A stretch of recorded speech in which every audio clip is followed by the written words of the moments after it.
NH52 Rajgarh पुलिया पर बस और टैंकर की भिड़ंत की सूचना के बाद मचा हड़कंप। पुलिस ने की मॉक ड्रिल। 1 घंटे बाद पहुंची एम्बुलेंस। चूरू के NH52 राजगढ़ पुलिया पर सोमवार शाम 5 बजे बस और टैंकर की भिड़ंत की सूचना के बाद हड़कंप मच गया। यहां पुलिस और प्रशासन के द्वारा मॉक ड्रिल की गई। कंट्रोल रूम के द्वारा सूचना मिली कि बस और टैंकर की भिड़ंत में 20 लोगों की मौत हुई है, कई लोग घायल हुए हैं। इसके बाद प्रशासन और पुलिस के साथ ही अस्पताल, नगर परिषद, आपदा प्रबंधन, एम्बुलेंस आदि को सूचना दी गई। शहर में पुलिस और प्रशासन की गाड़ियां दौड़ने लगी। मौके पर सबसे पहले DSP सुनील झाझड़िया और सदर थाना पुलिस पहुंची। इसके बाद जिला कलेक्टर अभिषेक सुराणा, SP जय यादव और ASP लोकेंद्र दादरवाल भी मौके पर पहुंचे। अस्पताल अधीक्षक ने अस्पताल में मेडिकल व्यवस्थाओं को दुरुस्त करवाया, लेकिन मौके पर 108 एम्बुलेंस 1 घंटे बाद सबसे आखिर में पहुंची। 108 एम्बुलेंस के देरी से पहुंचने की वजह से जिला कलेक्टर और SP ने नाराजगी जताई। उन्होंने कहा कि सबसे महत्वपूर्ण सेवा एम्बुलेंस की है। जब ऐसी दुर्घटना की सूचना पर एम्बुलेंस ही आखिर में पहुंचेगी तो पीड़ितों को किस तरह से राहत दी जा सकेगी। यहां सिविल डिफेंस की टीम पूरी तैयारी के साथ नहीं पहुंची थी। साथ ही सिविल व मेडिकल हेल्थ और सूचना तंत्र की हालत खराब बताई गई। जिला कलेक्टर और SP ने लापरवाही बरतने वालों को नोटिस जारी करने के निर्देश दिए हैं। 108 एम्बुलेंस ड्राइवर ने बताया कि उन्हें शाम 5:38 पर सूचना मिली थी। इसके बाद वे 6 बजे मौके पर पहुंचे। जिला कलेक्टर अभिषेक सुराणा ने बताया कि इस तरह की मॉक ड्रिल से विभागों के समन्वय का पता लगता है। आज कई विभागों के द्वारा काफी देरी की गई, जो कि ऐसी विकट परिस्थिति में सही नहीं है। जो कमियां मिली हैं उन्हें दुरुस्त करने के निर्देश दिए गए हैं। SP जय यादव ने बताया कि कंट्रोल रूम की सूचना के बाद भी जो लोग देरी से पहुंचे हैं उनके खिलाफ कार्रवाई की जाएगी। तुरंत ही सबको कंट्रोल रूम से मैसेज करा गया, तो पुलिस की टीम, कलेक्टर साहब और मैं, हम सब यहाँ पे पहुँचे और फायर ब्रिगेड टीम भी टाइमली पहुँच गई और अधिकारी भी टाइमली पहुँचे। लेकिन कुछ बड़ी खामियाँ पाई गई। जो मेडिकल की टीम थी, जो एम्बुलेंस थी, वो कोई भी एम्बुलेंस टाइम पे नहीं आई। इससे काफ़ी बड़ी घटना हो सकती थी। लोग जो घायल हो गए थे, गंभीर घायल थे, उनका जीवन बचाने में बड़ी दिक्कत आती। टोल की जो एम्बुलेंस थी वो बिल्कुल समय पे पहुंच गई, उनकी क्रेन भी थी वो भी समय पे पहुंची।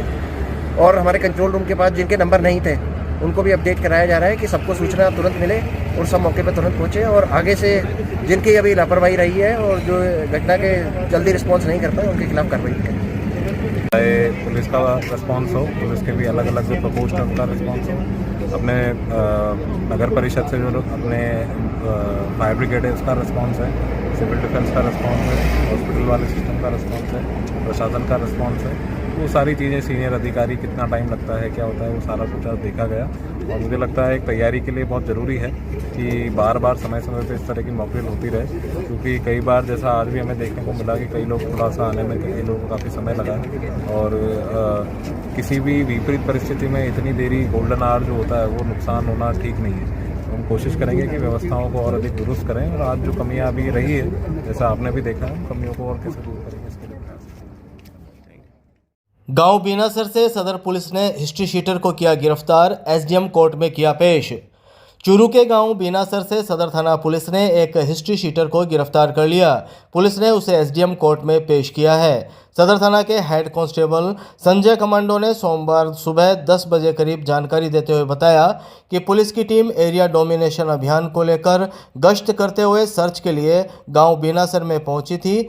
जब पुलिस टीम हिस्ट्री शीटर के घर उसे चेक करने के लिए पहुंची तो पुलिस को देखकर 45 वर्षीय हिस्ट्री शीटर गिरधारी सिंह जोर जोर से हल्ला करने लगा और पुलिस को धमकियां देने लगा। पुलिस ने गिरधारी सिंह को समझाइश करनी चाहिए, लेकिन वह पुलिस से लड़ाई झगड़ा करने पर उतारू हो गया। इस पर पुलिस ने गिरधारी सिंह को 170 BNS में गिरफ्तार कर लिया। हेड कांस्टेबल संजय कमांडो ने बताया कि गिरधारी सिंह को गिरफ्तार नहीं किया जाता तो वह मौके पर लड़ाई झगड़ा कर संज्ञेय अपराध कारित कर सकता था। बहरहाल पुलिस ने गिरफ्तार आरोपी को SDM कोर्ट में पेश किया है। ये आरोपी गिरधारी सिंह है, HS बीनासर का। इसको सर्च अभियान चल रहा है अभी बदमाशों का। SP साहब के आदेश से इसके बीनासर गांव में गए, इसके घर पर गए तो इसको पूछा, बोला कैसे पुलिस आ गई है, और जोर जोर से चिल्लाने लगा। समझाइश के बावजूद, समझाइश के भी ये माना नहीं, जिसको 170 में गिरफ्तार किया गया। SDM साहब को पेश किया जाएगा।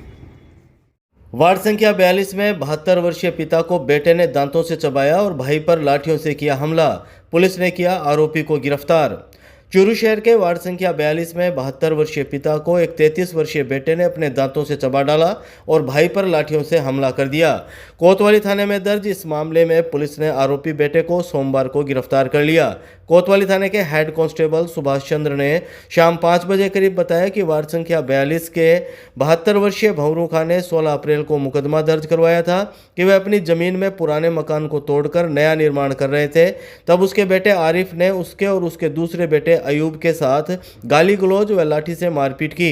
मारपीट के दौरान आरिफ ने पिता को अपने दांतों से एक उंगली और हाथ की हथेली को काट खाया और उसके दूसरे बेटे अयूब के दोनों पैरों पर लाठी से हमला कर दिया।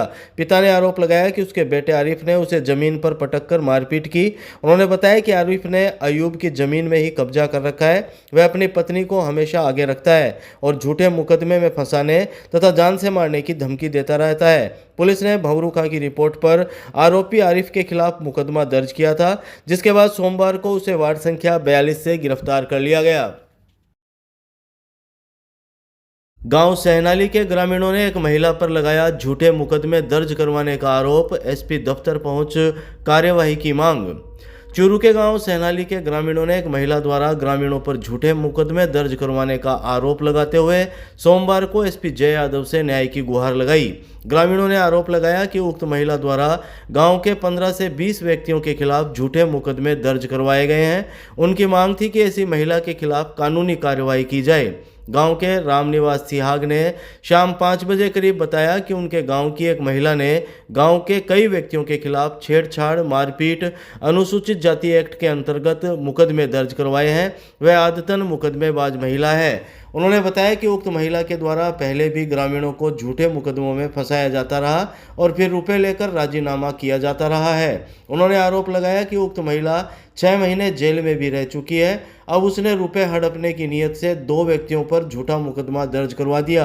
अब वह राजीनामा के लिए उनसे भी रुपयों की मांग कर रही है। ग्रामीणों ने आरोप लगाया कि इस महिला के साथ एक व्यक्ति करीब सभी मुकदमों में गवाह बनकर अथवा अन्य रिश्तेदार बनकर उसका साथ देता है। इन दोनों से गाँव के लोग परेशान हैं।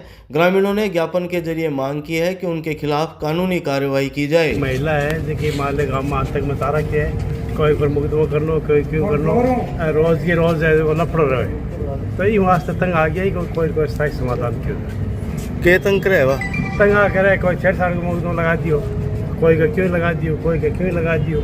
पर महिला थाना में जा अंदर कोई इनका 50,000 दे, कोई इनका लाख 5-7 आदमी लूट खसोट भी कर लेनी तो कितना दिया 50 दिया और ये एक तो दिया 50,000। एक ऐसा की लड़ाई हुई छोरे के हमारे साथ पोतो और पोता की लड़की और मुकदमा कर दियो बलात्कार को। 8-7 साल पहले की बात है। फिर भी 1.5 लाख रुपया दिया जरा हमारी गेल छुटवाई। वो बाल कल्याण नहीं कमान 50 दियो सरद और झूठो सब झूठो।